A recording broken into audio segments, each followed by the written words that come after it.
இந்த தலத்துக்கு பேரு செய்யூர் அப்படின்னு சொல்றாங்க. சேய்னா குழந்தை கடவுள், குழந்தை வேலன். அந்த சேய் வந்த ஊர் அப்படியே பெயர் மறவி செய்யூர் அப்படின்னு ஆயிடுச்சு.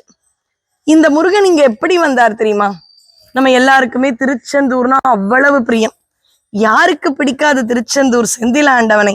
சூரசம்ஹாரம் முடிந்து செந்தில், அதாவது திருச்சீரலைவாய் என்று சொல்லப்படும் திருச்செந்தூரில் சிவபூஜை செய்தார் முருகப்பெருமான். எதனால? தன்னுடைய தோஷம் நீங்க. அப்புறம் ஏன் இங்க வர? தன்னுடைய தோஷம் சிவபூஜையால் நீங்க பெற்று சுவாமி நேரா இங்க வந்து 27 நட்சத்திரத்துக்கு அனுகிரகம் பண்ண வரார். ஏன்? சுவாமி கூட ரத்த கஜ துரக பதாதின் எல்லா படைகளும் உண்டு. அப்ப நட்சத்திரங்கள்லாம் ஆசைப்பட்டுதான், முருகா நான் கூட உங்களுக்கு தொண்டு பண்ணணும் அப்படின்னு எல்லா வேதாள வடிவத்துல சூரபதுமனை எதிர்த்து போரிட்டார் இல்லையா? அப்ப இந்த எல்லா நட்சத்திரங்களும் வேதாள வடிவம் எடுத்து போரிட்டனவா.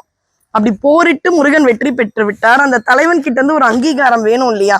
அதுக்காக காத்து கொண்டிருந்தனவாம் இந்த 27 நட்சத்திரம். சிவபூஜை செய்து திருச்செந்தூரில் அவர் தன்னுடைய தந்தையின் அருள் பெற்று பூஜாமூர்த்தி நேரா இங்க வந்து இந்த நட்சத்திரங்களுக்கு அங்கீகாரம் செய்து இவைகளை பாராட்டினார். அதனால ரொம்ப சந்தோஷமா இருக்காங்க. 27 நட்சத்திரம். எந்த நட்சத்திர பிரச்சனையா உங்கள் நட்சத்திரத்திற்கு ஒரு விளக்கேற்றி செய்யூர் கந்த சாமிக்கு அரோகரா அப்படின்னு சொன்னீங்கன்னா வாழ்க்கை என்றும் இன்பமே.